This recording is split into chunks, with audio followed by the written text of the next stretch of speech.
Hello! Good morning, kabayan! Kamusta po kayo? Welcome back sa ating channel. At kung hindi ka pa nakapag-subscribe, ay please click mo na po yung subscribe button and bell notification button para updated ka sa mga next na videos na i-upload ko. Thank you so much! And for this video, ay gusto ko lang pong i-share sa inyo yung experience ko sa aking GCash account. So last week nga po ay nagkaroon tayo ng problema sa GCash, yung pag-bank transfer via InstaPay. So marami alam ko yung naapektuhan dito dahil nagkaroon ng system error or delay yung pag-credit ng mga bank transfer via InstaPay from other banks to GCash. Nung mga nakarang araw, nabasa ko na nagkaroon ng problema nga yung bank transfer via InstaPay to GCash. Pero na-resolve din nila. So, nagkaroon ng advisory si GCash na okay na daw yung bank transfer via InstaPay. So, kinabukasan, nag-try na ako kasi nga kailangan kong magbayad ng bills at merong nagpa-cash in, ganyan. So, nakapag-transfer ako ng pera from Palawan Pay to GCash. So, meron na nga pala akong Palawan Pay videos kung paano kayo makapag-open. So, gunagunahin natin kasi hanggang December 31 po ay free yung pag-cash in sa Palawan Pay. So, any amount na ika-cash in mo sa Palawan Pay is free na siya. So, sa mga Palawan branch or Palawan agent, so pwede kayong mag-cash in.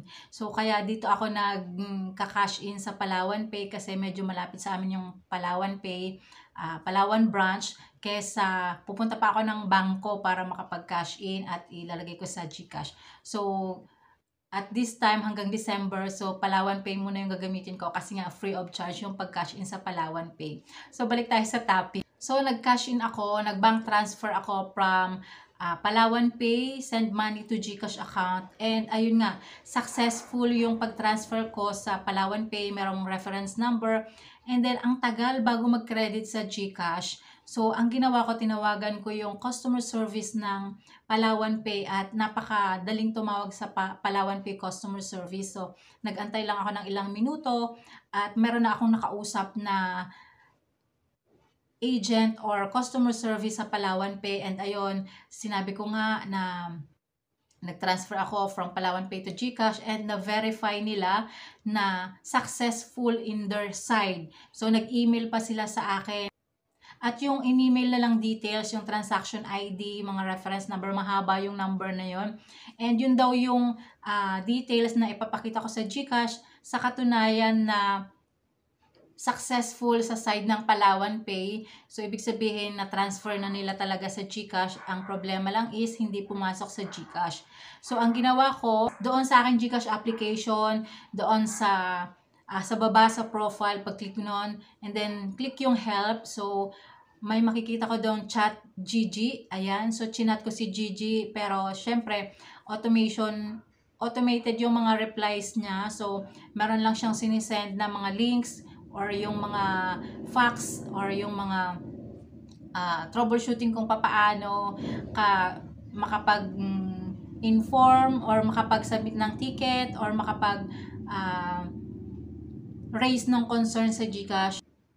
So, merong sinend si Gigi na kapag hindi pumasok yung iyong cash in or halimbawa nag-send yung ibang tao sa'yo tapos hindi pumasok sa iyong GCash account, so meron kang pipila-pan na form, so parang magsasabit nga ng ticket, ganyan. So in my case kasi yung aking email address na ginagamit sa GCash is hindi ko na siya ma-open. So hindi ako nakapag-type or hindi ako nakapag-submit ng form kasi nga hindi ko na ma-open yung aking email address. So, kailangan ko mag-update ng aking email address dito sa aking GCash account. And then, ang ginawa ko, tumawag ako sa 2882.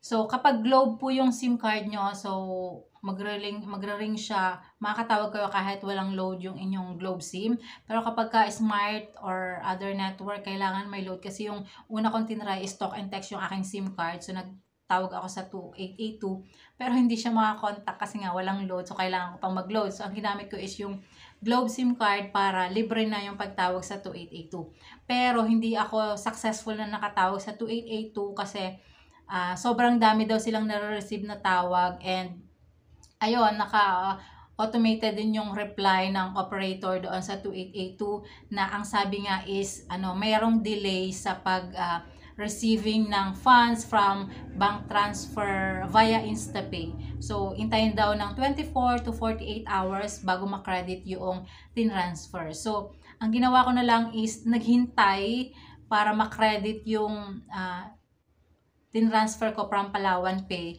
So, after more than 24 hours na receive ko rin yung fund. So, nag-transfer kasi ako ng 7,000 from Palawan Pay to GCash. And kinabukasan ng hapon ko na-receive yung aking pera na 7,000. So, automatic siyang dumating sa akin GCash account. Meron ako na-receive na message at saka notification sa aking GCash account na merong adjustment na 7,000 dun sa aking GCash account. At ayun nga yung tinransfer ko from Palawan Pay account ko to my GCash account. So, kapag ganong error, okay lang na hindi mag-submit ng ticket sa GCash kasi nga sa side nila talaga yung problema at maraming GCash account holders yung naapektuhan. Pero kung sakali po na okay naman yung GCash application, yung system nila, tapos merong nag-transfer sa GCash nyo tapos hindi nyo na-receive, so kailangan nyo talagang mag-submit ng form at magkaroon ng ticket para ma-process or ma-refund yung pera nyo. So, siguro in my side, kailangan kong i-update yung aking email address dito sa aking GCash kasi nga, just in case, so wag naman sana, if ever na magkaroon ulit ng error, tapos kakailanganin ko na mag-submit ng ticket. So, kasi yung ticket at yung reply ni GCash is doon sa registered email, masisend nila yung mga details. So, kung hindi natin ma-open yung ating email address sa ating GCash na nakakonect sa GCash, so hindi natin ma-resolve yung issue kapag hindi updated yung ating email address. So, gagawin ko na lang po ng bagong video yung kung paano mag-update ng email address sa ating GCash account. So, sa ating mga kababayan na naka-experience din po ng ganong delay ng pag-credit ng fund, kamusta po kayo? Pumasok ba? Na-receive nyo na po ba or napabalik na ba yung funds sa inyo? Please comment down below kung ano po yung naging experience nyo kay GCash this past few days.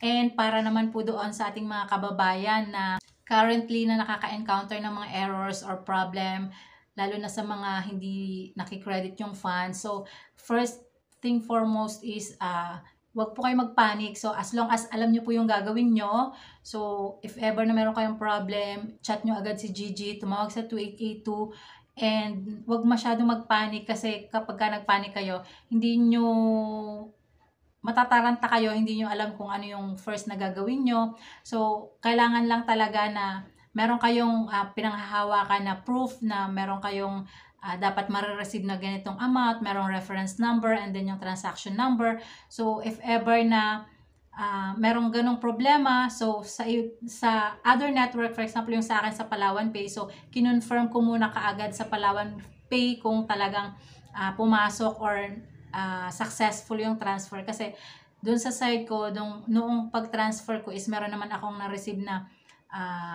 reference number na successful talaga. So, kinonfirm ko muna sa Palawan Pay, and then, ayun, nag-email nga sila ng details para mas madali daw ma-detect or madaling ma-verify ni GCash na talagang successful sa end ni Palawan at nasa GCash na lang kung bakit hindi siya na-credit. So, abangan nyo po yung next video ko about sa pag-update ng email address. So, kailangan updated yung ating email address at saka active para just in case na may ganitong problema is pwede tayong makapag-send ng ticket sa GCash para ma-raise natin yung concern natin at ma-verify at ma-resolve kaagad ni GCash kung ano man yung issue na meron tayong kinakaharap sa ating GCash account.